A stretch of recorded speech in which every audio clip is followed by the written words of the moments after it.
ఇంద్ర ఇంద్రసేనారెడ్డి అని అంటుంటేనే ఒళ్ళు గగురు పొడుస్తుంది, రోమాలు లెక్కపరుచుకుంటున్నాయి. అది పవర్ ఆఫ్ ఇంద్ర. అలాంటి పవర్ఫుల్ సినిమా, పెద్ద సక్సెస్ సాధించిన సినిమా ఇంద్ర.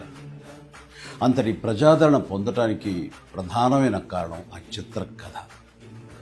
అలాగే ఆ చిత్రానికి పనిచేసిన ప్రతి ఒక్కరూ ఎంతో ఇష్టంతో కష్టపడి మరెంతో శ్రద్ధాశక్తులతో పనిచేశారు. ముఖ్యంగా మనసు పెట్టి ప్రాణం పోశారు. కాబట్టి ఇప్పటికీ ఇంద్ర గురించి, ఇంద్ర అందించిన ఘన విజయం గురించి, ఆ చిత్రంలోని ఫ్రేమ్ గురించి మాట్లాడుకుంటూనే ఉన్నాం. ఏ సీన్ నుంచి మనం చూడటం మొదలుపెట్టినా సరే చివరి వరకు చూడందే అక్కడి నుంచి మనం కదలేము. అలా ఉంటుంది ఆ కథలోని పట్టు బిగు. నా చిత్రాల్లో అత్యంత సాంకేతిక విలువలు ఉన్న ఉత్తమ కమర్షియల్ చిత్రం ఇంద్ర. అందులో ఎలాంటి డౌట్ లేదు. కథ, స్క్రీన్ ప్లే, డైలాగులు, ఆర్టిస్టుల పెర్ఫార్మెన్సెస్, అలాగే emotional scenes, background score, songs, fights and what not, everything. And అన్ని పీక్స్లో ఉంటాయి. ఒక మాటలో చెప్పాలంటే కమర్షియల్ చిత్రానికి పర్ఫెక్ట్ నిర్వచనం ఇంద్ర.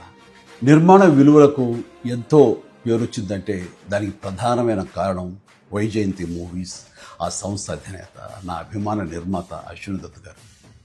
ఆయనతో పాటు కథను అందించిన చిన్ని కృష్ణ, డైలాగులు రాసిన పరుచూరి సోదరులు, అద్భుతమైన మ్యూజిక్ అందించిన స్వరబ్రహ్మ మణిశర్మ, అలాగే డిపిఓ విఎస్ఆర్ స్వామి గారు, ఎడిటర్ చంటి గారు, డ్యాన్స్ అండ్ ఫైట్ మాస్టర్స్, నటీనటుల నటన, లాస్ట్ బట్ నాట్ లీస్ట్ అందరినీ మించి మా మంచి బాలుడు గోపాలుడు, డైరెక్టర్ బి గోపాల్ అత్యద్భుతంగా చెక్కి తెరకెక్కించి ఇంత పెద్ద హిట్ అవడానికి కారణమయ్యాడు.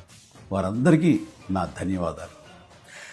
22 సంవత్సరాల తర్వాత మళ్ళీ ఇప్పుడు రిలీజ్ అవ్వటం నాకు ఎంతో సంతోషంగా ఉంది. జూలై 24, 2002 నాడు ఎలాంటి భావోద్వేగానికి నేను లోనయ్యానో సరిగ్గా ఇప్పుడు అలాగే లోనవుతాను వాస్తవం.